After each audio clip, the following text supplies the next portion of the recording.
Welcome to the Dirty Sports Podcast. I am your host, Andy Ruther, coming to you live from the Smut Studio in Venice Beach, California, with my co-host, Joey No Chill Prano. Hello, Andy. Good afternoon, Joseph. I was thinking yesterday, since we're looking for so much, since we need so much during this time of quarantine in terms of content, I was thinking something that could be fun is everybody sending us video of their best Andy Ruther show opening. Welcome to the Dirty Sports Podcast. I'm your host, Andy Ruther. You know, I'd like to get everybody's take on because you do it the same pretty much every time. I've been told that. So the idea, like, there's really not a whole lot of room to, like, have your own take on it. So I'd like to see who can best nail it. Yeah. I don't know where's the place for that, Nick? Where do we put that? Do we put that under a tweet?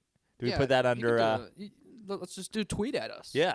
Tweet at us. Maybe we should grab like an up close of Andy doing what's the hashtag? We don't need a hashtag. DS Andy intro. I bet we don't get 5 submissions. Yeah. I'll give you one.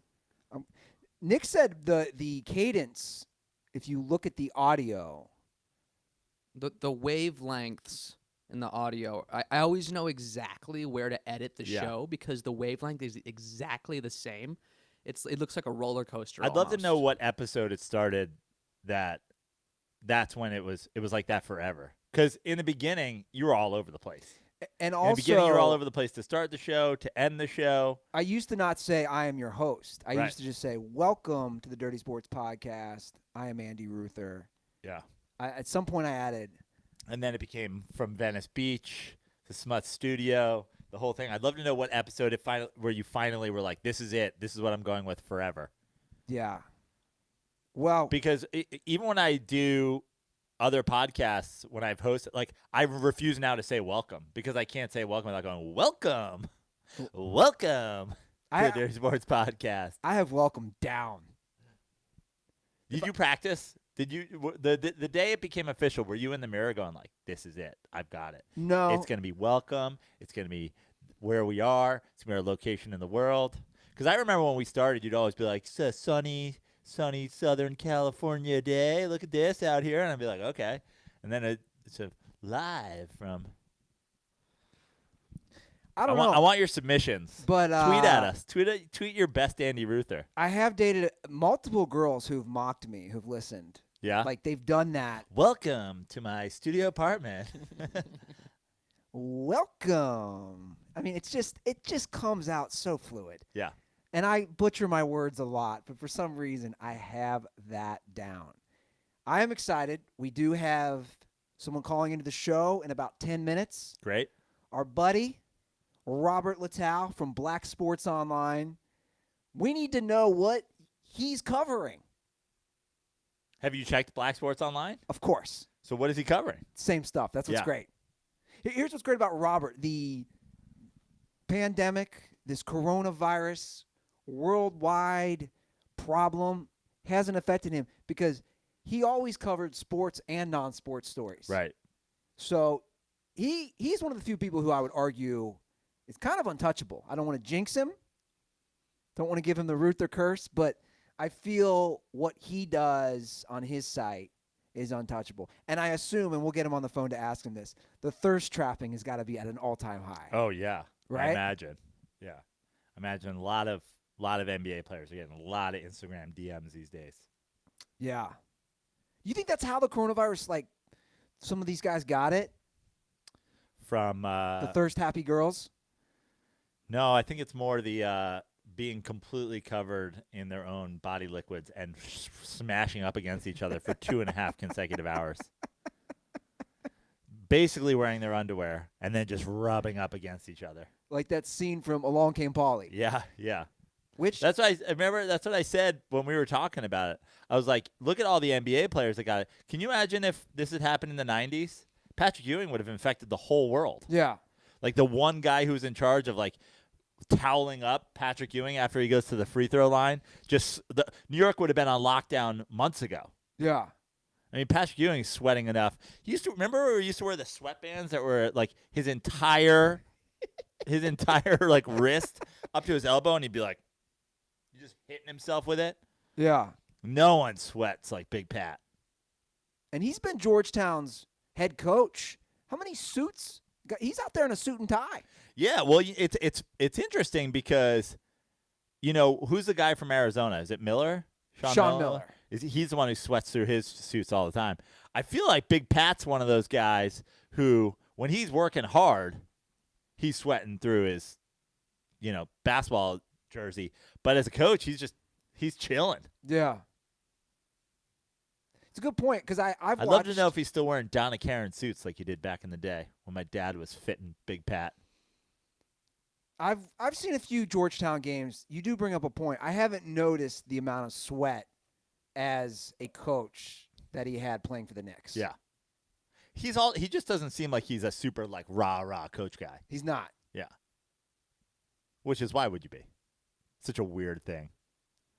I feel like that's an antiquated coaching technique. Yeah, I agree. I think at the college level a little bit more, obviously, than the NBA.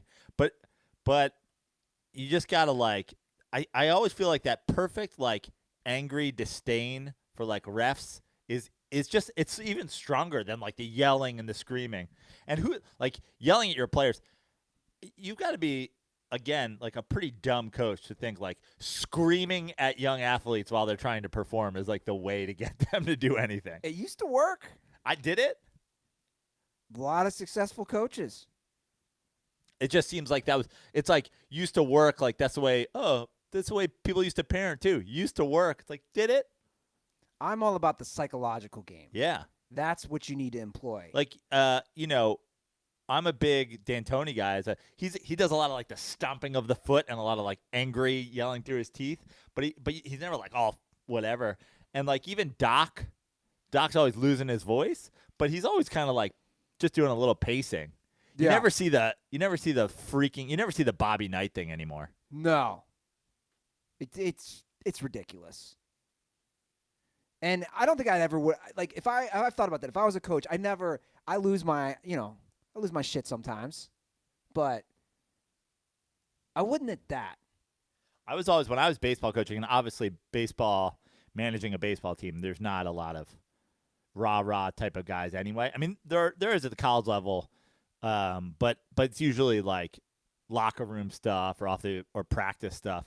But even that, I always went because it was always way more effective the way my parents yelling at me never made me change my behavior as much as them being disappointed in me. Oh yeah. Remember when your parents would use that? We're not mad, we're just disappointed. Oh my God. You'd be like, oh. I'd always go out to like the mound when the pitchers. I'm like, what are you doing out here, man? Yeah. Like this is. I agree. This is awful for everybody involved. It's awful for you. It's awful for me. Your team's kind of embarrassed for you. It's not like throw a goddamn strike. Yeah. I mean, I'll never forget, still to this day, the thing that bothered me the most was when I got drunk, totaled my dad's car, ran over a fire hydrant, left the scene of the crime. And when my dad came home, there was no yelling. I was also 21 at the time, but still, it was him looking me in the eye and saying, I can never trust you again. Wow. Strong Walt move there. I mean, here I am, 17 years later, thinking, can Walt trust me? It's funny because when we were kids, obviously John, Mikey, even my sister, myself, we were always up to like no good. I mean, the amount of things, the stories that I could tell you of just the crimes committed. Yeah. But we used to go to the Poconos and stay at this resort and go skiing. And there was one trip where we all did terrible things. Like Mikey and his friend like destroyed the mini golf course at the resort with like golf clubs. My brother John like broke it, like went up on the ski mountain after hours and like broke into like some pantry there and like broke into an elevator. I set off a fire extinguisher, and when the trip was over, we were sitting in the car and my mom was like checking us out of the out of the resort, and she came back to the car and she was crying and she said, "We're never allowed back." And I've never, like, I don't think my mom's cried since. And I was like, wow, this is the worst I've ever felt. Like seeing my mom cry and just be like, I'm so disappointed in you guys. We're not allowed to come back here because you're all disasters. Yeah. 100%. It's way more effective. So, Big Pat laying back, not sweating through his suits. Good for him. Good for him. I like it. That's why, as I briefly look at the YouTube comments from Zach Lagoy, he says, I think this is why Jim Harbaugh is not doing well in college. I could see that. I mean, he's getting the players. Yeah. Recruiting has never been an issue for Harbaugh. So he's getting the talent. I think, again, it also depends on and the bar that we're holding, that you hold certain guys to. Like, Jim Harbaugh is doing great in college by a lot of people's standards, right? Yeah. He's just not, like, bringing Michigan back. But it also depends on, like, what you're doing. Again, like I said, baseball. If you're a yell at your team baseball guy, like, who are you? Like, who hurt you? But, like, to be in charge of a 100-man football roster, you have, like, a ton of 5-star recruits at every position. How do you find out, like, who can hack it and who can't? Sure. Like, I feel like football is the one sport where, like, a little bit of anger is still, like, you need to be angry to play. Yeah. You know? It's still a little bit valid, but even the Saban, I feel like Saban's more from, like, the Bill Belichick, like, I just don't care. I'll just find somebody else to do it. Yeah. You know what I mean? Be better. Sure. Like, the be better. Oh, so strong. It's a strong move. Yeah. Can't wait to use it with my kids. Yeah. Oh, when I would coach youth baseball, even when I was coaching high school baseball, fix your life was always, like, I would just go out, like, kids swinging at bad pitches. I'd just be like, take them up, like, what are you doing? Fix your life. And just, like, walk away. I mean, that crushes a young spirit. Yeah. Just, like, feeling like their life is broken and that they need to fix it. Oh, it was always strong. I would only pull it out when I needed to. I'm also a big fan of take me through your thought process. Yeah. Because that's a big mind breakdown. It's a mental check. You're basically bit by bit saying, hey, what in God's name were you thinking here? Yeah. Take me through this process. Which, by the way, I need to do myself a lot too. Right? Self-evaluation. Yeah. What was I doing? What was I thinking? It's getting deep, Joe. We haven't even really done sports yet, and we've got how far are we from Robert calling in? 2 minutes away. Is there anything we can cover before he gets us on the line, or are we just holding the ball here? I mean, we can do what we want. All I know is this: Wimbledon's not happening. We can get that out of the way. Yeah. And it's been canceled. It's far away. You know, it's end of June, early July is when it's supposed to happen. But I understand that an event so big, at some point you've got to be like, preparations have to begin. Sure. Like, I feel like that's when things are getting canceled, is when they have to start prepping, and they're going like, we can't start prepping, and we're not going to be able to start prepping 3 weeks from now. So at that point, we would be 3 weeks behind. We have to cancel this thing. Yeah. Sucks. Yeah. And the Tug's probably devastated. The tennis season's just up in flames. Crushed. Yeah. No Nadal. No Roger Federer. No Jokic. That's not his name. What's his name? Djokovic. In Jokic. Did you? Were you of the opinion that the Cleveland Browns tight end was the third best tennis player in the world? I think I combined Njoku. I think I combined the guy from Federer, the Nadal, Nugget, Njoku. Yeah, I combined Jokic. I combined Nadal and Jokic from the Nuggets. Yeah. There you go. Well, let's get Robert on the phone. Let's see what's going on in his world, and let's see how he's holding up. I got to put these headphones on. Have these been wiped down? Have these been anti? No, probably not. Let's see. Let's see what Robert has to say as far as the Black Sports Online world. The Black Sports Online.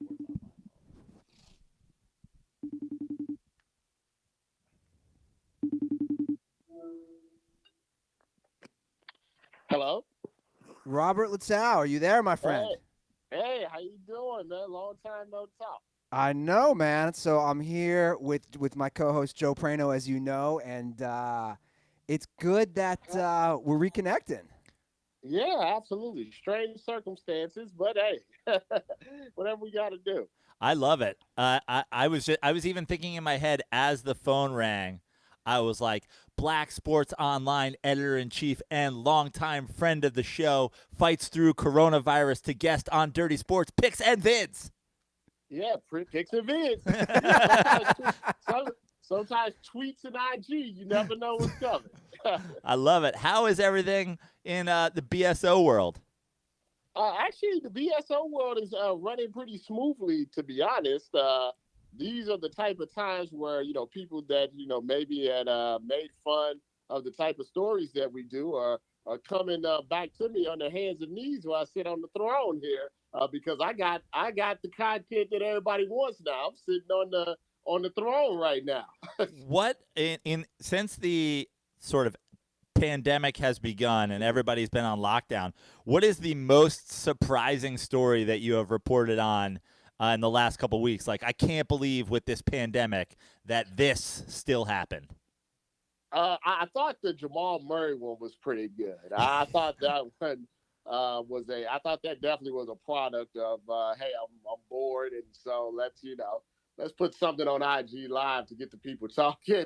I thought that was a pretty good one. The one that we did yesterday about the guys running into the CVS and saying they had the Rona and then actually stealing cases of Corona, I thought there was a lot of irony in that one. So just those type of stories. I think a lot of the, hey, we're bored, so there's weird stuff going on with, athletes now are pretty interesting stories. Well, Robert, you actually just reiterate what I'd said before we got you on the phone, was that I was like, his business model and what you guys have always put out is kind of untouchable. Again, I don't want to jinx it, but do you feel where you are as an organization? I mean, the only thing that would basically crumble you is people's internet not working, correct? Yeah, I mean, nothing is untouchable, and there are times where I'm even looking like, hey, there's no stories to write, because we're not just kind of the sports gossip entertainment. I mean, we do a lot of coverage of sports and a lot of on the scene and interviews and things like that, and TV, movies, and stuff. So it's not as much content as it would be if all the sports was going. I think what's happening is that what I've always said and what you guys know is that people, in my mind, and the stats don't lie, the numbers don't lie, are really more interested in these kind of off the wall type of stories than they're interested in, hey, let me do a 5,000 word breakdown of, James Harden dribbling, who's, the GOAT and all that stuff. People like more off the wall type of stuff. And if you're in the house, and that's why everybody's doing those damn TikTok videos, because they have nothing, to do except look like fools. So, I mean, this kind of goes right into our wheelhouse. And I was a little worried at first, but then I saw the numbers, and then I was like, I guess I have nothing to worry about. Now, do you think where we're at as a country, as a world, is thirst trapping at an all-time high? Yes, thirst trapping is look. There's Instagram. I think Instagram wasn't set up to be like basically a thirst trap. Just like the internet wasn't set up to really produce so much porn, but that's the most searched thing on the internet is porn. So I think Instagram started off like, hey, when people go on vacation or they take pictures of flowers and stuff, they didn't know 90% of their revenue would come from basically not so bright girls taking pictures with their clothes off. And now they have nothing to do. They have nowhere to go. So, and this is their talent. I mean, for them, I think maybe this is a good thing for them because their talent is basically sitting around not doing anything of note in a bikini and taking pictures. So I would imagine the IG modeling world, in some regards, their likes and views are probably going up. Yeah, it's funny that you say that because I don't remember the actual day, but when Instagram started, it was like every woman was putting up a picture of her brunch, and then just one day, flip the switch. She's like, what's gonna get more likes than my omelet? My ass. She's like, people love asses. It's true. I mean, when I got on Instagram, it was a lot of taking pictures of the food. your dogs and stuff like that. And then, at a certain point, it became overrun. And I'm not on it like I used to because, I actually prefer actual communication with people. But if you go on there, almost all of these girls have 20,000, 30,000 likes. It's like going to McDonald's. It's like a dime a dozen. It's like, I don't know how they differentiate between one or the other. But more power to them. I mean, I guess if you can, make money without doing anything, I guess we all would do that. Now, I know that a lot of your stories, when we talked to you in the past, that you get a lot of your stories sent to you from people who, enjoy your site. How has the tip box been since all this happened? Are more people just on their phones and on their computers being like, yo, you got to know about this story, or is that slowed down a little bit? That's right, but pretty much, honestly, it's about the same. I still get the same amount of tips and DMs, and did you see this? We don't even post probably out of the stuff. We only post maybe 10% of the stuff that we get, to be honest, because most of it is wild and crazy and really has nothing to do with nothing or personal business. It's really none of my, concern. I think what's happening is that because people are now kind of stuck, what they feel like is very odd. It's almost like now, it's like, hey, Rob, we need you to do something. Like, I can't take a break because they're like, we need some more stories. We need something else. We need X, Y, and Z. It's like all of a sudden I've become like all the other drug lords, I guess, got rounded up by the FBI, and I'm the only one that's left for the supply. So like now I got just people coming at me like, hey, when are you going to do your next podcast? When are you going to do the live stream? When are you going to do the next story, et cetera, et cetera? And I'm like, you guys didn't love me like this 3 months ago, but yeah, I can't lie. It feels a little good. I got to ask if you can reveal this. What is the craziest story that you didn't publish, or craziest thing that you might think is total BS that someone sent your way? Is there one or maybe a couple off the top of your head where you just laughed or thought, I can't publish that? And also, before you answer, where is the fake Jameis account is the GM of the Tampa Bay Bucks on that list? That's very that's very high. That was so high when I started to do a little investigating and try to get some more information.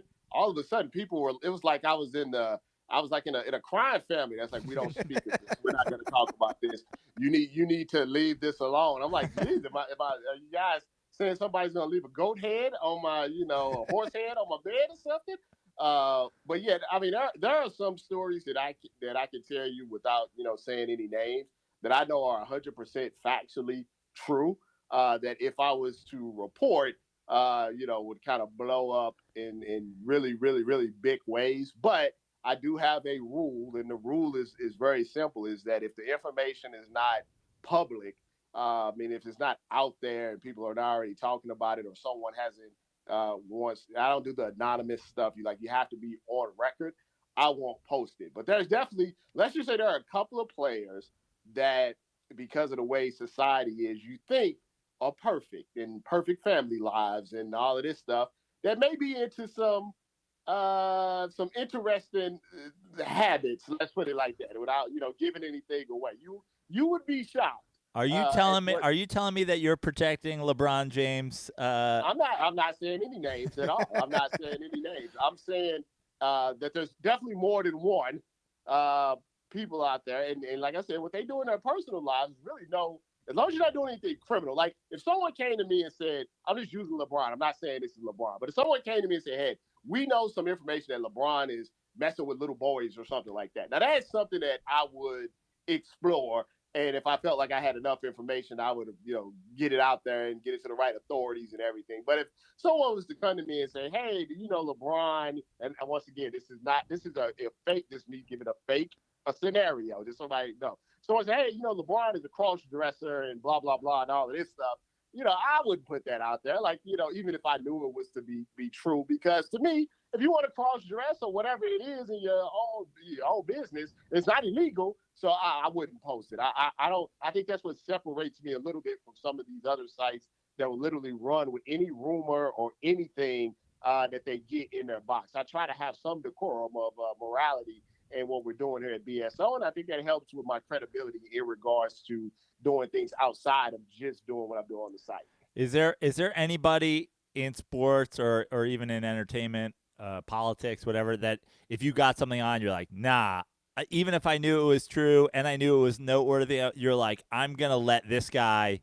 Like, if somebody came to you with something about Obama, like I feel like he's on the level of LeBron to me. Like I feel like Barack Obama's biggest like positive trait is the fact that like he seems pretty clean all around. Like, you know, you can think what you want about his politics, but it doesn't seem like he cheats on his wife. He does all, you know, whatever. Like, is there somebody that you go, nah, I'm not touching that. He's not. I'm not. I will say this. I think the best way to explain that and is this way. I think, and I'm talking as a African American male. I believe that, you know, as Black people, a lot of times we have to be in certain aspects of our life. We have to be clean. We don't get the type of rope. We don't have the type of opportunities to where certain things could come out. And that would actually harm not just the person, but it would harm our entire culture and our entire race. So I will say there may have been things from certain athletes that I felt like the short-term validation for me, or the money or the attention or the views or whatever, the short-term for me would have a more damaging long-term effect on our actual culture and our actual people. And I don't want to be a person I don't want to be Jason Whitlock. You know, I don't want to sell my soul for a job or for a couple of dollars and things like that. So I would never go that far, like I said, unless, it was something where it was so egregious and negative to the fact that I'm like, you know, people need to know this because this person is not who they think they are. Right. Now, if it's just stupid, you know, and when I say that, I don't consider like, you know, having a side chick or, you know, painting your toenails or what. I don't consider that thing. I'm talking about like criminal stuff and things like that. So no, you know, maybe if it was Dwight Howard, I would put it out there, but anybody else probably. Now, to kind of change it up for a minute, Robert, I got to ask about, you know, kind of the future, or if you have heard anything, because obviously you're very well connected. Where are you at right now as far as where we might go with some of the sports starting? Like, do you see? We'll start with the NBA. Do you see them finishing the season? What do you think? How will this play out? I think the NBA is going to try to do the whole thing where they quarantine the whole, you know, the playoff teams and do it in one place. But I don't even know if that's actually feasible. I think your key is for 2020 is the NFL. I think that's the key, not the NBA. I think it's the NFL.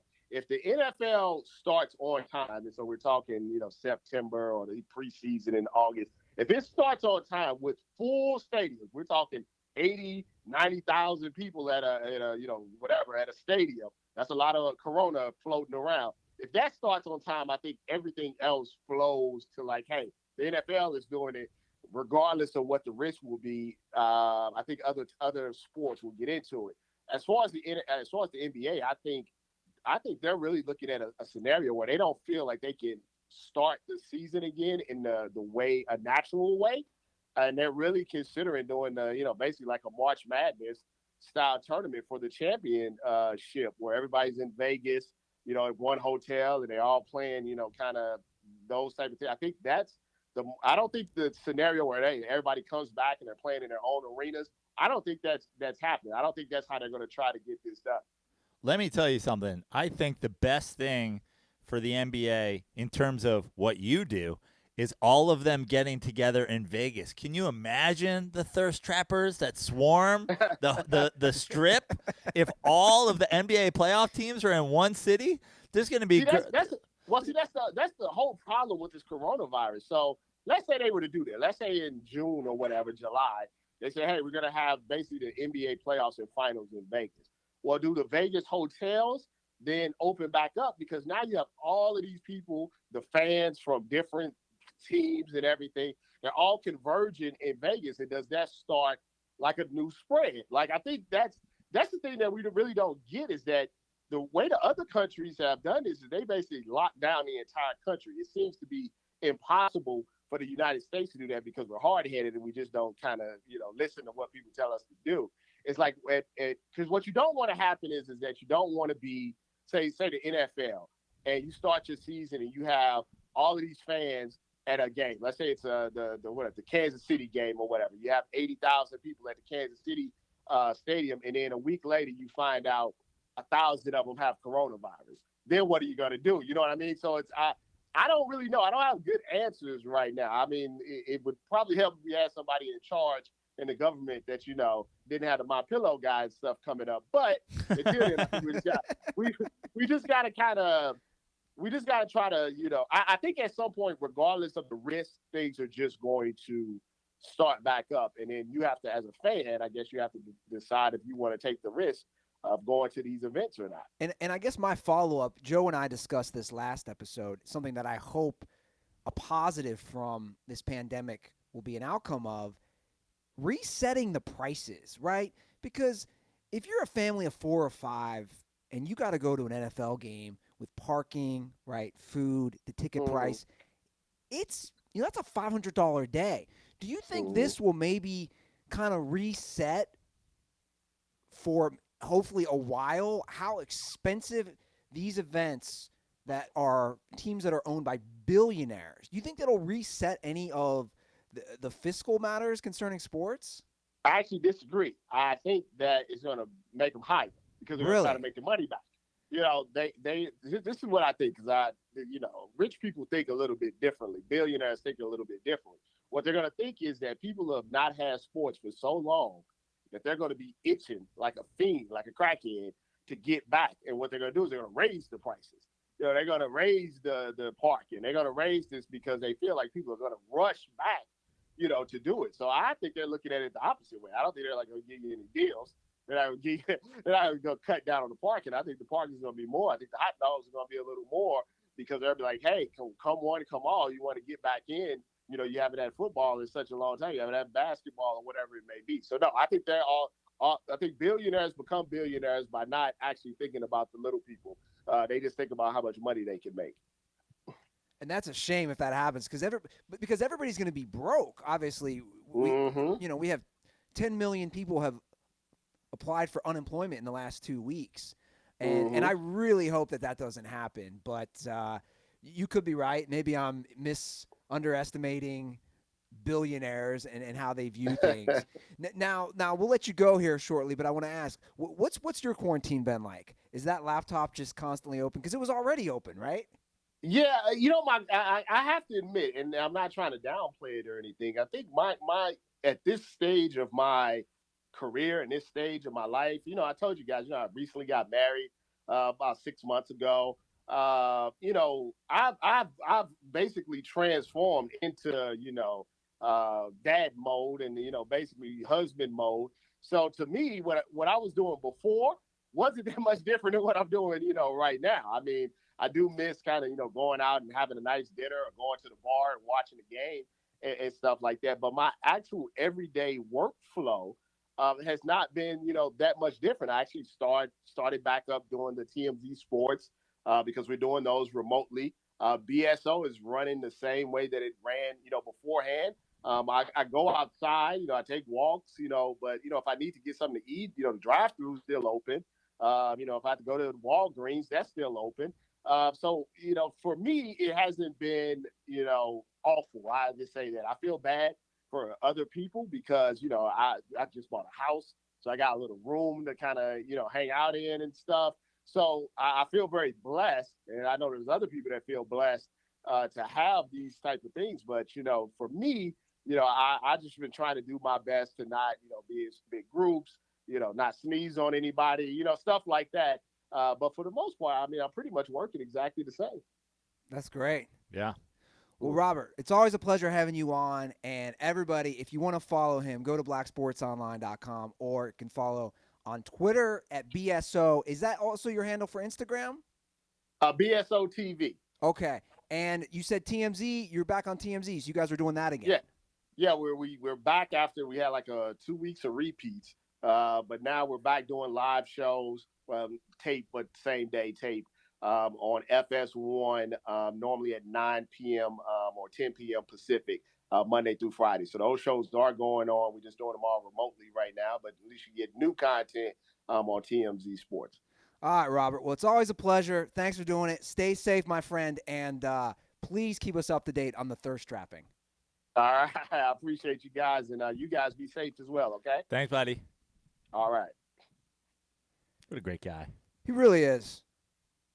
And you make a great point, Joe, as far as I often do, but I don't know what in particular you're talking about. if they held this in Vegas, Oh, yeah. like the thirst trapping would be just sky high. It would honestly be like when they do the parade of strippers. Like, you ever been in a strip club and they make them all come out at one time? Yeah. It'd just be like, it'd be like they'd make them all just like walk down the strip, Why just like breaking them off onto. why do strip clubs do that, by the way? They want you to know, because when you're at a strip club, you're always looking for like the one that you're gonna like. Oh, she's gonna be the one I get lap dance from. They're like, here's who's here. Stay. This is our buffet. When's the last time you went to a strip club? It's been a while. Actually, it was in June. Anyway, it was in the summer when I was home in New York. When I was performing at the Stress Factory up in Bridgeport, Connecticut. My girlfriend forced us to go to a that's right. Bridgeport strip club I remember this story. with a friend of hers, and with two friends of hers, basically. You want to hear something real quick, and then we'll get to some sports? Yeah. I have actually never been to a strip club in Los Angeles. Wow. I've been to a couple. I've been to Foreplay, which is over there on Cotner, and I've been to the one on Sunset, the Body Shop. I don't include Jumbo's, by the way. Yeah. I've been to Jumbo's Clown Room. I have not been to Jumbo's. I don't think that's the only two I've been to in LA, though. Yeah, I don't count Jumbo's as a strip club. Right. They have pasties on, right? They have pasties on, and it's more. They don't do lap dances, or do they? They do. Oh, okay.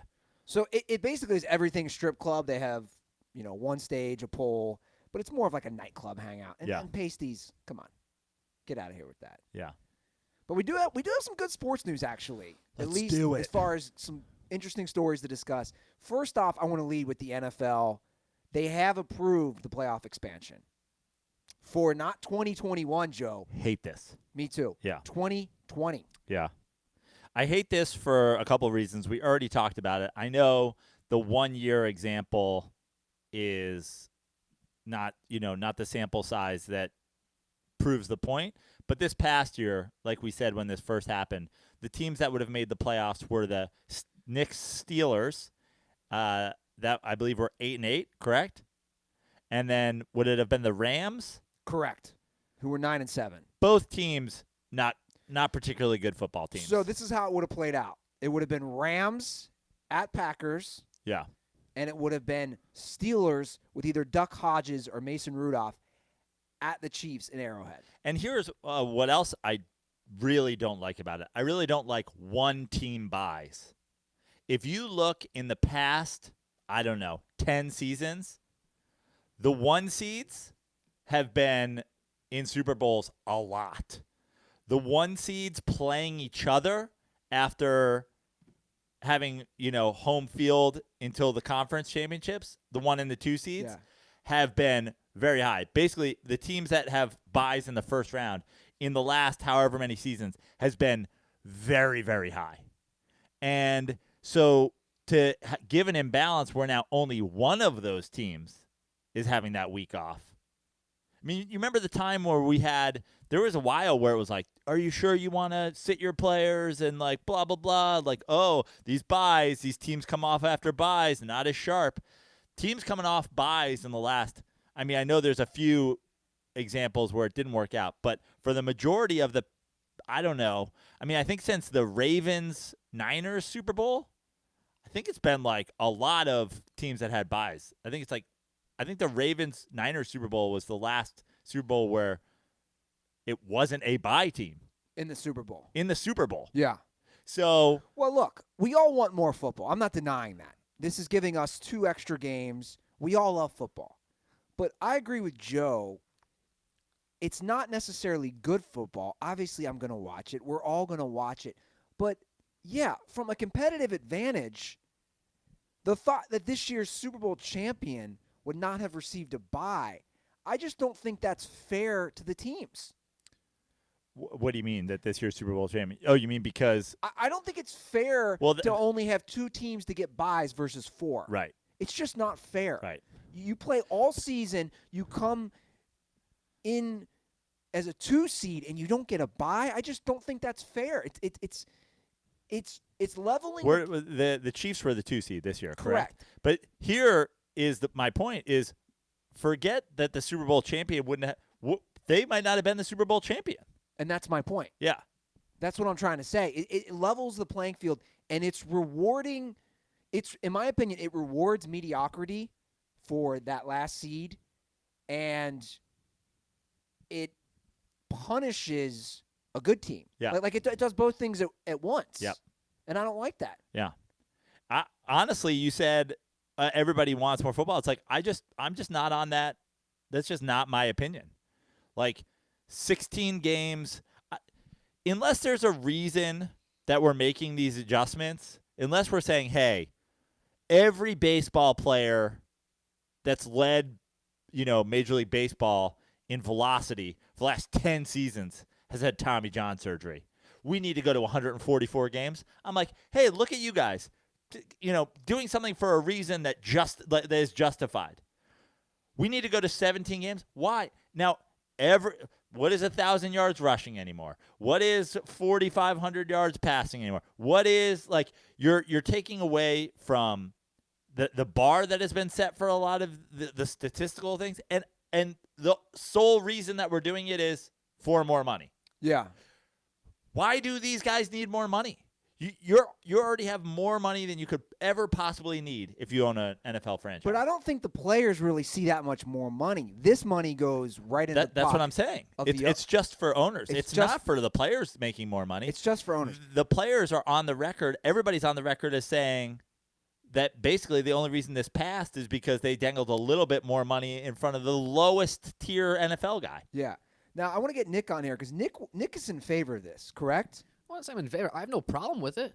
I don't see the problem. You guys are kind of contradicting yourself when you're saying that these teams that make it aren't any good, but then at the same time the Chiefs might have lost. Like, just beat the team. If they're the 7 seed, just beat them. It should be no big deal. It's just one more game. It's not, but it's not about one more game. It's that eventually fatigue. But it's about eventually that you have to play somebody that didn't play that one more game, but only one team, just one. Right, but so that's my point is the Chiefs, yeah, they might not have ended up having to face the Ravens this year because the Ravens got beat early, but you're still there's now only one team that gets a bye in every conference, so it's just the competitive shift is completely thrown off. Not to mention if let's say you're a team down the stretch that's got a 2-game lead on the rest of your conference, you can essentially take a week 16 bye week, a week 17 bye week, a week 18 bye week, a playoff bye week. You could theoretically really get 3 weeks, if not more, of resting your starters. Yeah, I don't know. I think this is something that it's going to be a big deal, and then 2 years from now, we're just going to get used to this, and it's not going to be a big deal anymore. This is something that absolutely. But the thing is, why did this have to happen? There's no good reason for it. Well, the response would be they haven't expanded the playoffs since 1990. So this is the first time since 1990. So it's been 30 years. It's been a minute, and it was working. I thought the system in place was perfect, to be honest. Maybe not perfect. It was ideal, and it worked for 30 years. Why are we suddenly changing something that seems to have worked and also, at the same time, let's not forget, has rewarded teams that didn't have the best records? Your New York Giants twice, the Green Bay Packers when they were 10-6, the Pittsburgh Steelers who were 10-6. So we've seen multiple number 6 seeds win the Super Bowl. I have a hard time believing you're going to see a bunch of number 7 seeds win the Super Bowl. Well, again, just look at how it's been recently. That was a while ago now that we're talking the Ravens, the 2011 Giants, the Steelers. That hasn't happened. So the idea now of the best teams who are already making the Super Bowl at almost 100% clip now playing against worse competition and only one of them gets a bye, it just seems like it's going to make it even that much more top-heavy. It makes it seem like I think it's making it less – I think it's making the playoffs less interesting instead of more interesting in adding a team. I'm all in favor of everybody that could potentially win a championship having a chance. But, like, you have to reach a certain level. Yeah. Like, in college football, I'm all for an expanded playoffs because these teams don't all play each other. Sure. But in the NFL, you're all playing each other. The idea that 14 of 30 teams make the playoffs. In basketball, we've got 16 of 32, whatever it is, right? Like, we're now pushing where half of the league is making it. I mean, baseball, we're still at, like, what, a third of the teams make it? To me, that just seems you should have to win something. The regular season should matter. And the idea of an 8-8 team that didn't win their division, it's like the division thing, it's like, yeah, it sucks when a 7-9 team or an 8-8 team makes the playoffs, but at least they won their division. Correct. I think this makes the regular season more exciting.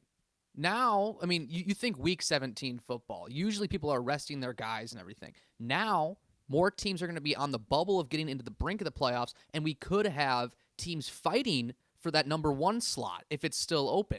This puts a lot more pressure on to do good in the regular season as it did in years prior. Does it not? No, because now you're likely to make the playoffs if you're 8-8. But there's going to be more competition to get into that playoff spot.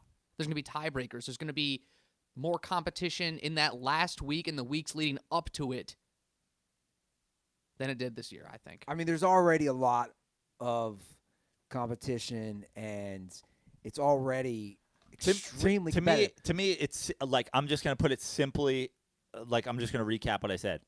Give me the reason. Like, if it ain't broke, don't fix it. I agree. And give me the reason that this needed to be done.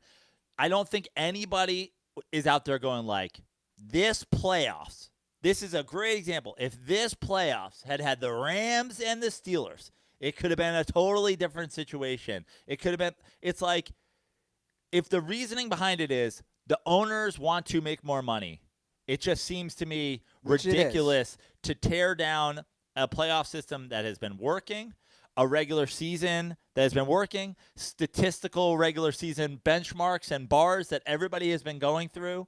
Like, it just seems crazy to me. I'm gonna just for the owners to make more money. I want to and just the owners. I want to pose this scenario, or just ask the question. With CTE and all the things that are taking down football, It's very contradictory. It's very contradictory to say we care about player safety, we care about taking care of our players, and then doing this. 100%. I'm going to ask, how long before a number 7 seed, two parts, 1 makes a Super Bowl and 2 wins a Super Bowl? I'll set the over-under right now at winning a Super Bowl, 10 years. Do you think within 10 years of this new system, a number 7 seed wins a Super Bowl? I'm going to say no. No, I don't think so. I'll say 1 makes it. I say 1 doesn't make it for 10 years. I mean, we're going on, again, I think we're going on 7-8 years. Were the Giants the last 6 seed? Where the 1 seed has been in the Super Bowl. But were the Giants the last 6 seed? The 1 seed or the 2 seed, teams that have buys. To win a Super Bowl. Yes, I believe so. Right? Or was that, yeah, because that was after the Packers did it. Yeah, I mean, we went through a run, like you said, Yeah. like a 5 or 6 year run where like 4 number 6 seeds won it. Yeah. But we're going, again, I think it's the Ravens. I think it's the Ravens-Niners Super Bowl. It was the last time a team appeared in the Super Bowl that didn't have a bye. Yeah. On either side.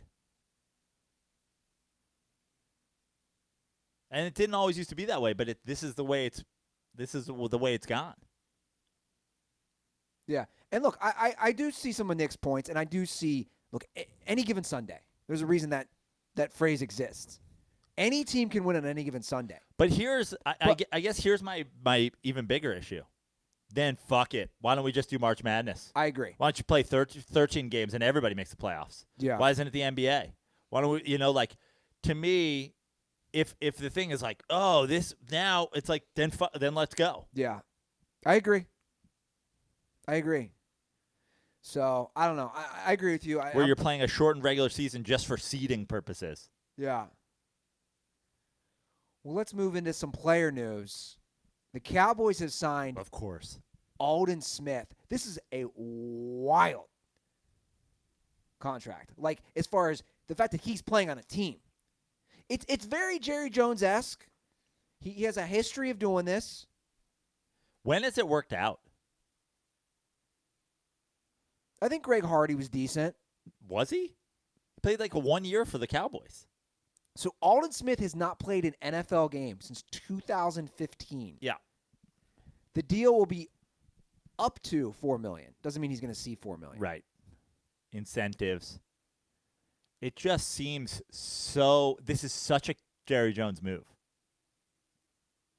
Why? It's almost crazy at this point that Jerry Jones, that he is not aware that he gets called out for this every time it happens. Or maybe he is and he just doesn't care. He doesn't care. That's what it is. Jerry Jones doesn't care. It's a low risk, high reward situation. Smith will earn $900,000 in base salary and $40,625 every time he's on the active game day roster, which could total $650,000. His incentives include up to $2 million for sacks, $500,000 for 8, $1 million for 10, $1.5 million for 12, and $2 million for 14. Again, he has not played NFL since 2015. He hasn't played so long. I think a lot of people missed which I thought was a very funny Andy Ruther joke of a car driving all over the place that I put out on Twitter and Instagram. He's had that many DUIs, like out of control DUIs. And he threatened airport security, right? Wasn't he arrested for terroristic threats? He's like a walking Aaron Hernandez Savage of the Year award nominee. Yeah. In fact, I'm already going to put him on the nominee list. Yeah, even though he hasn't done something yet. Even though you're just counting on him doing it. And for the record, I'm all for redemption. I've said that. I'm all for this dude getting a chance to play again. I'm not against it. I think it's great. We'll see how it plays out. I mean, again, I hate to beat a dead horse here, but Bush. Beat a dead bush. But I guess my advice for Alden Smith would be good luck, low risk, high reward, just work hard, play hard, but most importantly, do not have an opinion while you are in the locker room. Make sure you don't say, cops shouldn't murder people. Because, DUIs and threatening to murder federal employees at an airport, that's something we can come back from. But don't ever say that those federal employees shouldn't be murdering people. We'll have to take you right out of here. Because the idea of, everybody should have a second chance, I'm going to watch the 11-part Mike Vick, it's a football life. The only people who don't get the redemption and the second chances are people who say stuff that the NFL doesn't like. Yeah, he's got a rap sheet. I'm looking at Alden Smith's Wikipedia right now. Wow. I mean, legal issues are long and distinguished. Yeah. Probably like his Johnson. I mean, look at this. Can you see this? No. This is a rap sheet. In fact, you could look at this sheet if you go on Wikipedia. I'm not even going to reel off all of them. He's almost like an Aaron Hernandez Savage of the Year award lifetime achievement winner. Yeah. Here's the thing. Here's my take. Like Alden Smith's son gets to be, Mr. Savage of the Year or whatever. Like at the Golden Globes where a famous person's son gets stand in the wings and present the awards. Yeah. I mean, Joe, the incident you're talking about happened 6 years ago. Yeah. At LAX. That was April 13th, 2014. He was detained after being belligerent with TSA. Yeah. I mean, this is what's amazing is on June 10th, 2019. It's my birthday. He was arrested on suspicion of driving under the influence. And we were talking about redemption. Wait a second. I didn't. Yeah. We're talking about redemption. That's last year. Not even a year ago. Yeah. 2018. Arrested. I mean, he's been arrested 1, 2, 3, 4, 5, 6 times since he didn't play in the NFL. What is the redemption from? Yeah, I'm all for redemption now that you look at this rap sheet. I mean, this is unbelievable. So he's been arrested more times since he left the NFL than before he was even in the NFL. Jerry Jones is like, don't care. 17 games, all the monies, give it to me. We'll just move in these defensive linemen in and out like they're nothing. You mean nothing to me. You are not a human. Yeah. He's already got CTE. What do I have to worry about? I've never seen anything like this, though. When I saw this story yesterday, I thought, didn't we all think? April Fool's joke. I mean, look at this. In 2018, Smith was arrested in violation of a court order where he was ordered to stay away from a woman he assaulted earlier in the month. And then he pleads more the domestic violence thing. Remember the NFL putting guys in black and white and talking about domestic violence? This happened March 23rd, 2018. 2 years ago. Yeah. Wow, I had no clue when you really look at it. How about this? In 2018, he consumed multiple bottles of tequila and bit her wrists. Now we're talking about cannibals getting a second shot in the NFL. Guys, here's the thing. You can eat other people, but you cannot say that police shouldn't murder people. The NFL, wild with the bar they set. I mean, I can't get over that he was literally arrested for a DUI June 10th, 2019. But nowhere in all of the 11 body cam arrests did he ever refer to them as pigs. So he is good.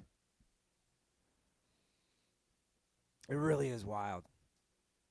Jerry Jones the only one. The only one who's doing this. He's a trash bag. Oh, man. Well, in other news, Jadeveon Clowney and other defensive players, he's saying that he's lowering his offer, which I think is smart. He's lowering his contract request. Correct. Now, he was seeking $20 million before. He's down to $17 to $18 million. But how long is he looking for that for? I don't know. But my question to you, and I have this on the rundown, would you pay? They said it's basically been a lot of teams don't want to pay this. It's down to the Seahawks and the Titans. Right. Are the two teams that are interested. I mean, am I paying Jadeveon Clowney $17 to $18 million? I guess for 1 year. I'd do it for two. Okay. To me, he's still young, but he's injury prone. He didn't turn that Seahawks defense around last year. Well, everybody says the numbers are misleading. Sure. That it wasn't just the sacks or the forced fumbles. What he does, and obviously he's an animal. Sure. The dude's a savage. The presence he brings. I mean, we discussed it. If Jadeveon Clowney had a normal job, he's the guy walking around the gym, and you're signing up for that membership. Yeah. To me, $17, $18 million for what he has accomplished, it seems high. So if I was a team and I had the money and I had the need, yeah, maybe I'd offer him, or maybe I would offer him. Maybe I'd even go bigger and do the 1 year thing. But I just don't. The idea of being tied to Jadeveon Clowney for $35 million for a couple of years, which he's going to demand 20 of that, is guaranteed. If I'm the Seahawks, I thought he fit well on them. And supposedly he really liked playing for Carroll. Obviously, he's a player's coach. I definitely want him back. But, yeah, I also agree. You don't want to overdo it, though. Yeah. So that's where I'd be at with him. Another story which we didn't cover last episode, which is interesting, is that supposedly, according to your boy, Clay Travis, ESPN has offered Drew Brees a 8-figure contract for after he retires. Yeah. To come into the Monday Night Football booth. Is Drew Brees that interesting? Drew Brees seems like a great guy. I know they wanted Peyton Manning, and Peyton Manning turned them down. So they're thinking, well, what's the next best thing? But can we just say, can I just say, as much as I like Drew Brees as a guy, the personality drop-off between Peyton Manning and Drew Brees big is time. Immeasurable. I agree. Immeasurable. And I like Drew Brees too. Yeah. But, like, I'd listen to – I mean, if they were what were they offering? He has an 8-figure – so that's $10 million. Correct. The rumor was that Peyton might have been upwards to $20 million. First of all, how does he turn that down? I guess he's like, I have all the money in the world. And he said he just wants to be with his family. That's a grueling schedule, even just one game a week. Yeah. I just think that's a huge drop off. Let's bring it back to the strip club. You talk about personality drop off. This is a great way of viewing it. Imagine a night at the bars at the strip club with Peyton Manning versus Drew Brees. To me, it's night and day. Yeah. I think I would have so much. Drew Brees has his baby there with the headset on to make sure he doesn't hear, like, the songs. He's like, I don't know. These strip clubs are always so loud. He's got the kid there. Yeah. I just think as far as fun. Peyton's putting his balls on people's face. Yeah. Yeah. Peyton's telling you raunchy stories. He's smoking cigars. That's a guy you want to have a drink with. I know I'm the world's biggest Eli Manning slurper. But, like, wouldn't you rather hear Eli Manning than Drew Brees? But I still think there's a huge personality. I just think Drew Brees, like, is Drew Brees that, like, just doesn't seem like he's like a entertaining guy. I agree. Like, and I say that, like, because, I mean, I like what Romo does. I think Brees would be very similar to Romo, and I like what Romo's doing, but he's not that interesting. No. I agree. No, I completely agree. I don't know why ESPN keeps doing this. I don't know why they just keep not giving it to who should get it. It should be Pat McAfee. 100% agree. And that's the other thing is Pat McAfee would do it for nothing. No one's watching Monday Night Football for the announcers. No. I mean, at this point, honestly, Booger is – whatever they're paying Booger is probably worth more to them than getting a Brees or even a Peyton Manning because everybody's tweeting about it. They're not paying Booger jack shit. Yeah. At least he's a meme. People are listening to what Booger's saying to have him mess it up. That's Nick Dale's special. It's my take from 3 weeks ago right there. Yeah. I like it. It's a good take. But because that's the thing. It's like you almost want somebody that you're not going to notice at all, or do you want somebody that's going to give you personality, good or bad? McAfee, Booger, Peyton Manning. Like, yeah, I think Drew Brees. Drew Brees is very mellow. Drew Brees, you're not going to notice at all, but it's like you don't have to pay somebody $10 million to not notice them all. Drew Brees, just what Drew Brees is. He's the safe bet that you marry. Okay. Right? I always like to put things in dating perspectives. Like, I'll be honest, I think, Joe, maybe me and you, we might, looking at some of our dating habits, we might go for a girl that gives a little more excitement. That could be a little loose, though, sometimes. But I like that. The Polly Prince. Did you just call my girlfriend loose? I think you're a real apology right now. No. She's definitely watching this. I know she is. I don't mean, there's going to be some drama. There's going to be some shit that goes down. I'm just looking at, like, our dating history. It's not a bad thing. Right. That means we want excitement. Yeah. Nick, probably great reference, because we watched Along Came Polly. He had never seen it. And it was a random one. I probably had only seen it twice. The Polly Prince, Jennifer Aniston's character. Right? Mm-hmm. I think I've maybe seen it once. She could bring some wild shit to the table. Speaking of McAfee, did you see he attempted the McDonald's challenge yesterday? I did, and he threw up. I was really surprised. Okay, now McAfee seems like a guy to me. Yeah, I would have guessed that he could do it. I agree. I think he made some strategical errors, but I mean he was done pretty. Like he was an hour in when he basically started giving up. Refresh me. What is the McDonald's challenge? It is 3 double quarter pounders with cheese, 1 quarter pounder with cheese, 2 10-piece nuggets, 2 I think, medium fries and 4 medium beverages Yeah, I'd tap out. in 90 minutes. Yeah, You don't think you could do it? not a chance. Well, he doesn't eat much. But I want to talk about you, because we saw what you did. So the burgers themselves, you got 7 quarter-pound patties plus the bread. You're looking at 1.75 pounds of meat. Then you got nuggets and fries and whatever. The meat we ate in Texas, and I didn't finish it, but it was 4.5 pounds. I ate 4 pounds of meat. I can tell you that much. 72 ounces. I ate 4 pounds of the steak.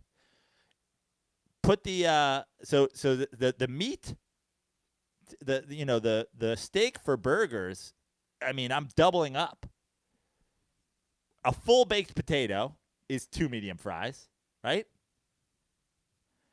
Now you're looking at 20 nuggets, salad on the thing, and throw that out, right? Because salad didn't really affect us. I'm sure it did a little. We had 5 shrimp, so you're looking at 5 breaded shrimp. That's a part of it. I'm talking about. I still have 2+ pounds of just like meat. It's just I'm not consuming. So you think you could do the McDonald's challenge? I feel really confident. I think we have a video. Okay, the 4 drinks is also. Here's the strategic problem that Pat McAfee made. He was trying to drink the drinks along with it. What I would do, Chug them? no, the complete opposite. I would use my drink to wash down food as I went along, and if I'm left with 3 full drinks and 40 minutes to go or a half hour to go, I'm just focusing on getting down liquid. Once your body starts saying like I can't chew anything anymore, which you're helping that process along by putting liquid in there. I'll tell you something. I worked for Opie and Anthony for one summer. I was an intern at WNEW in New York. They did a challenge: who could gain the most weight in the 4 or 5 hours of their show. Some guy gained 18 pounds. All water? His strategy was he ate as much as he could, like out of the gate. Like he's like, I just got full, just like a regular amount of full. I didn't force it. And then he goes, and then I just drank water for the remaining 3 hours, and I didn't pee. And he gained 18 pounds. And he's like, I didn't go guys were puking. He just had a regular extra size meal and then just started drinking liquid. I'd save the liquid for the end. Now, I don't think I could do this, and I'll be honest. Yes, you could. I don't think I could. You could do it. Why do you think Because that? I've seen your McDonald's orders before. Dude, that's a lot different. You tapped out pretty early in the steak challenge, but we also didn't prep especially well. You had McDonald's that day. Yeah. I was going to say, ironically, we both had McDonald's that day. You didn't prep that well. You did tap out early. You just were like, I'm not going to be able to do it. It's just so much less meat. It's so much. I mean, if you take the burgers, including the buns, and add the 20 nuggets, I still don't think that's as much food as 4.5 pounds of steak. So now it's fries for potatoes. Okay, repeat what it is again. It's 3 double quarter pounders of cheese, 1 quarter pounder of cheese, 20 nuggets, So you have 4 2 sandwiches. medium fries. 4 sandwiches. Yeah, 4 sandwiches, 20 nuggets, 2 fries, 4 beverages. The beverages are going to be killer. I just think strategically you got to take those. I mean, if your life's on the line and you're like, I have 10 minutes to go to finish this, but I got to suck down 2 medium. Are you allowed to puke? Now, they said on McAfee with his crew. Which was ridiculous. The idea of the vomiting and still doing it, of course that's not fair. If I did that, I would just eat half of the food, vomit, and then eat the other half. I'd be done in 40 minutes. If I could vomit, I just pull the trigger. Now, 90 minutes is some leeway. When we did the challenge in Texas, it was 60 minutes. Same thing. In Texas, we both gave up because we couldn't handle more. So there is a point where your body can't take any more food, and you're like, it doesn't matter if I have 3 more hours. I'm probably not doing this. But it's less food and more time to me. What's your strategy at the gate? Dude, I'm just eating. Yeah, what I'm doing, I think I'm eating fries to start, getting those fries down while they're warm. Maybe like the burgers are going to last better than the nuggets and the fries. So I might go fries and nugs, and then get into some burger action. But the burger, you then have the carbs with the buns. I'm not worried about the burger buns. Do you- When all is said and done, I'll dunk those in the drinks if I have to. I guess the question is, do you want to try this? You're out. I don't know. I'm on the fence. See, McAfee was like giving away money. I was thinking we could do like a 50-50. Like if we both did it, right? You throw in $5 and you say, Ruther and Prano both do it. Ruther and Prano both don't do it. Ruther does it, Prano doesn't. Prano does it, Ruther doesn't. You got to make your pick from those 4. And then if you're correct, we put anybody with the winning guess in a pot. We pull from that and we go 50-50 on the pot. 50% goes in the Thus Fund, 50% goes to the winner. It's like a But split the pot at a baseball game. Yeah, 50-50 raffle. Yeah. Except you only qualify for the 50-50 raffle if you're right. Do you think we both do it? Neither of us do it. One of us does it and the other one doesn't. And this is all because somebody started this on Twitter? Yeah, and everybody – the thing is everybody looked at it and was like, I could do it. I'll do it right now. I was really surprised McAfee didn't do it. Well, the minute I looked at it, I said, that's a lot of food. And again, I am a savage late night at McDonald's. What drink did you guys go with there for the 4 large sodas? Well, McAfee went sweet tea. Ooh, So I don't know if that's a thing. it's too much sugar. I might go unsweet tea. I don't know. There you go. It doesn't seem there's rules here. It was a brown liquid. Didn't look like they had the punch thing in the top to say it was Cokes or it was not Cokes or whatever. I think if I'm doing this and I'm just going an unsweetened tea. I like the unsweetened tea. Coke would be tough for me. I'm not a soda guy. Too much syrup. Yeah, I would do sweet tea. If somebody was like unsweetened tea is not, I'd be like I'll do sweet tea too. I'm not a soda guy either, and the carbonation seems. McDonald's Sprite would be the wrong move by far, I think. Honestly, depending on what again, there's not a lot in the description of this. Somebody just put it up. Could you eat this in 90 minutes for $3,500? So if it's like 4 drinks, I might even go like a sweet tea, an unsweet tea, a Coke, an orange, just to like keep some flavor differences. Yeah. Because that's what the guys in Texas said. Mix your flavors. It's gonna get boring. Dunk your steak in some salad dressing. Dunk your shrimp in some steak sauce. Yeah. Which was a strategy that worked for me for a while. But 4.5 pounds, bro. You were there. You filmed. I ate 4 pounds of that steak. Easy. I forget what I had left that I tapped out on. You definitely were in the 60+ ounce range of what you ate. I was more in the. And I had taken down all the sides. Yeah, I was more in the like 40 ounce. I'm thinking range. I was between a half and a pound of. I'm thinking a half and 3/4 of a pound from finishing the thing, but it's just 60 minutes catches up with you. Well, I'm looking at the comments on YouTube. Crazy Eye Sam Bradford, I believe that's him. I bet more than $20 you both can do it. Wow. Are you getting stoned ahead of time? I'm definitely taking a different approach to my dietary. I'm not having McDonald's 12 hours before or 6 hours before. I'll tell you what, man. I think me on edibles, it's almost like a PED. McAfee was smoking. Was he? Yeah. I was gonna say it's almost a PED. Here's the thing. The only thing that makes me think I can't do it is that McAfee didn't do it. I'm really surprised. Seems like a guy who could take down some McD's. I agree. Some Dons, as I'm Nikki calls it. I'm pretty confident in you, though. I'm definitely more confident in you than me. You were way more confident in you than me when we went to Texas. You were like, I'm doing this. That was fake. I didn't trust then myself. Then 30 minutes in, you tapped out and just were making a Big Tex music video. You know why I trust myself more in this one? Because I mean, think about the lack of work. We had to cut those steaks. But that's what I'm saying. There's so much meat in that. I legitimately like eating shitty McDonald's. Yeah. If that makes sense. I mean, even the steak challenge when we were cutting it, like I was trying to really pace myself for time. I'm cutting hunks of steak.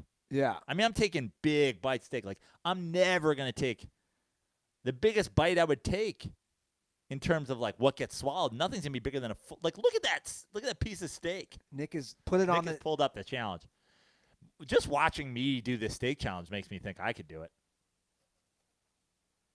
Do I bring back little Tex for the McDonald's challenge? I think you should be Ronald McDonald for this the steak challenge. Drunk Jesus, drunk Wendy. This was a lot of fun. Yeah. All right, well, we'll put it out there. We've. What do the comments say? Makes me want to wear that. A lot of people want to see this happen. Makes me want to wear that shirt again. That's for sure. An Andy Ruther McDonald's challenge. I like this one from Michael Quinn. Why don't you create the Taco Bell version? Ooh. Couple of steak quesadillas. Well, remember when I oh yeah, look at me. This is just seeing me shirtless makes me hungry. Remember when I gave you the Del Taco? What was it like? Was that like? What was the party pack? Had like 12 bean burritos in it. I was like, take that down. You're like, no way.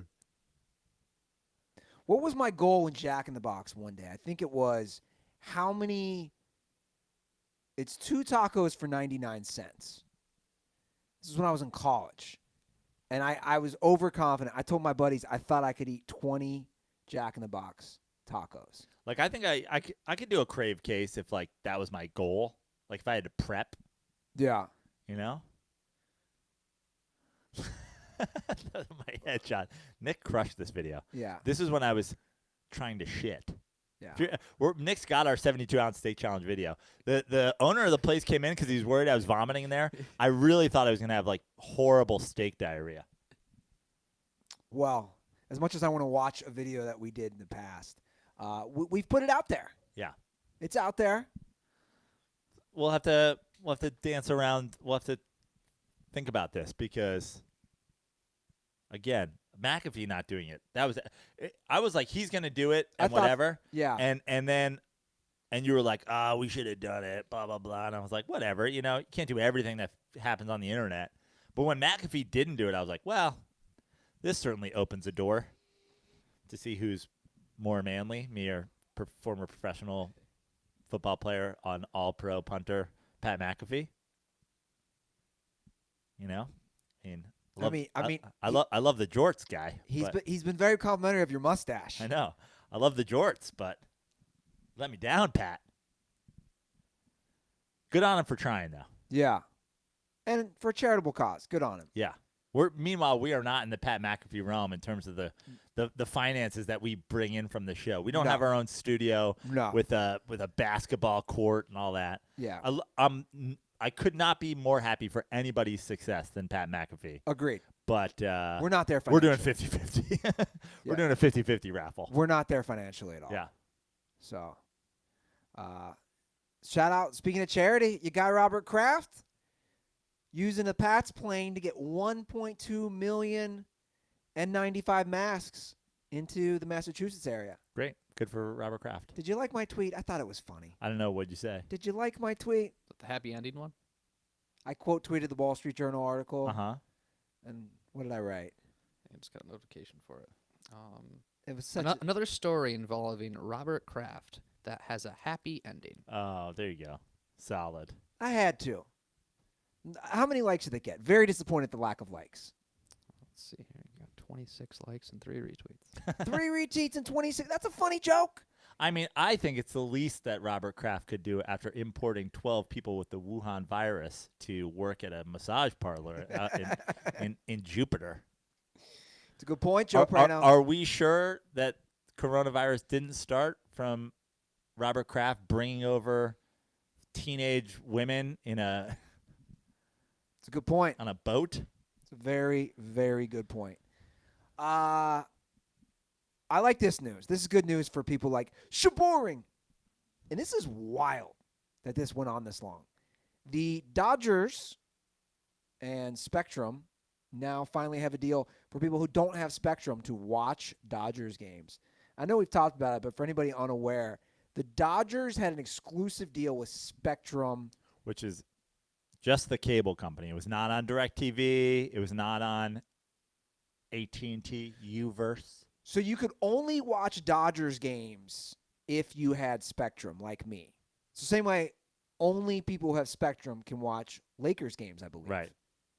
So it's Spectrum Sports Net. Which kills me for the Lakers. And I'm not as interested in Dodgers baseball as I am in Lakers basketball. But even when they have these things like Spectrum won't cast to my TV, so I basically have to watch Lakers games via your Spectrum login on my laptop.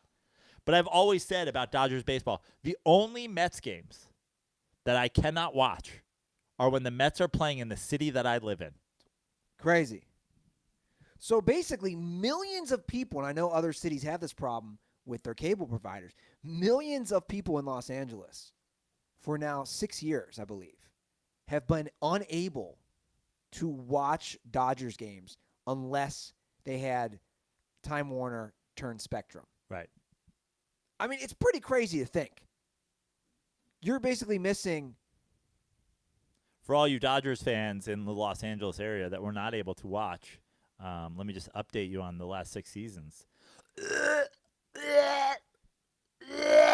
Lots of winning, though. Yeah.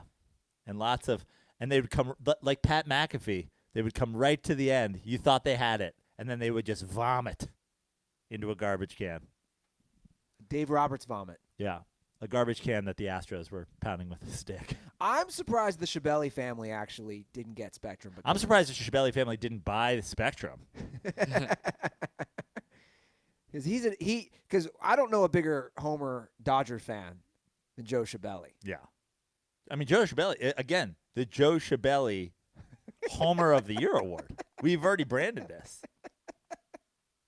We have Aaron Hernandez Savage of the Year, Jesse Stanga and Mitch in the Hall of Fame. But when you get an award named after you, the Joe Schiavelli Homer of the Year award, yeah, that's big. I agree. Guys, if you want to call the hotline, we'll do calls next episode. 310-359-8365. Since we're doing this, since we're on baseball, I want to do something. A former guest of the show, Dennis Gubbins, put this on Facebook, and I thought it was really interesting, and I will rip through mine. Andy, I would love to see what you come up with. Are you really doing all? I mean, it's going to take no time at all. It's going to take 1 full minute. Let's time him. See if he can do this in 60 seconds. Ready? Dennis Gubbins put on Facebook don't start the timer till I start listing players, Nick. Dennis Gubbins put on Facebook, list your favorite Major League Baseball player from every franchise. This isn't the best. This isn't whatever. So I've already put it up on our Reddit, but I'll just preview it with mine. Cubs, Mark Grace. Pirates, McCutchen. Reds, Larkin. Cardinals, Greg Jeffries, only because of his Mets roots. Fuck the Cardinals. Brewers, Paul Molitor. Braves, Maddox. Marlins, Mike Piazza. Mets, DeGrom, Keith Hernandez, Gary Carter. Nationals, Expos, Vladdy and Gary Carter. Phillies, Roy Halladay. Diamondbacks, Randy Johnson. Dodgers, former Met Justin Turner. Giants, Timmy.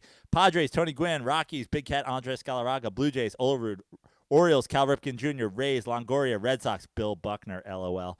Yankees, David Cohn. Indians, Manny. Royals, George Brett with a little honorable mention to Bo Jackson. Tigers, Verlander. Twins, Rick Aguilera. White Sox, Frank Thomas. Angels, Goat Trout. Astros, Biggio. Athletics, Ricky. Mariners, Ichiro. Rangers, Nolan Ryan.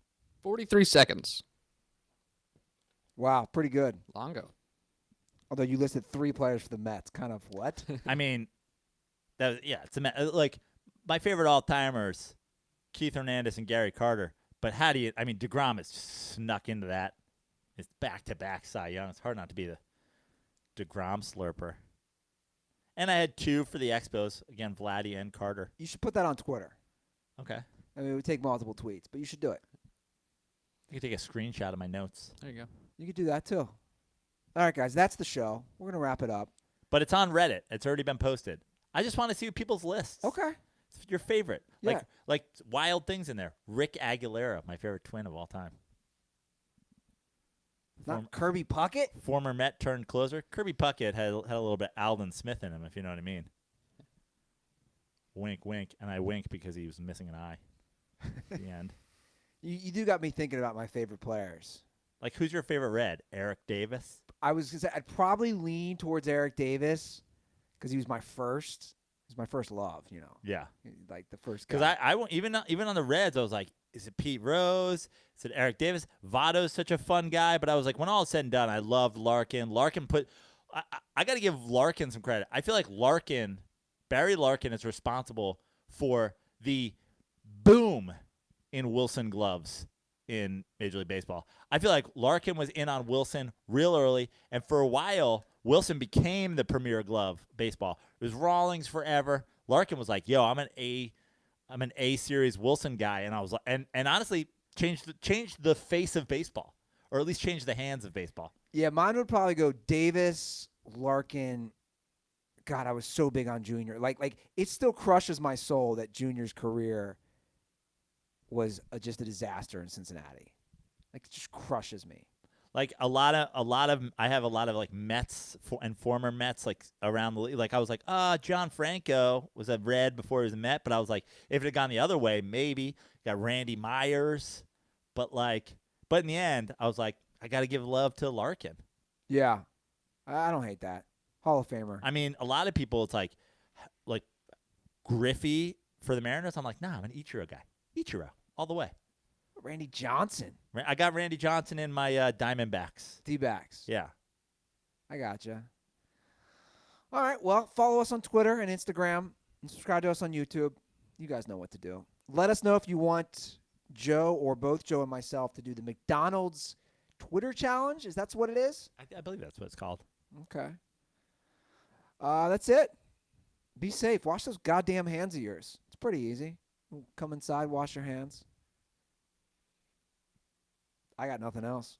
Joe Prano on Instagram, Fix Your Life on Twitter. I got no shows forever and ever. Yeah. Stand-up comedy is dead. Yeah. Yeah, that's it. I'll be streaming tonight.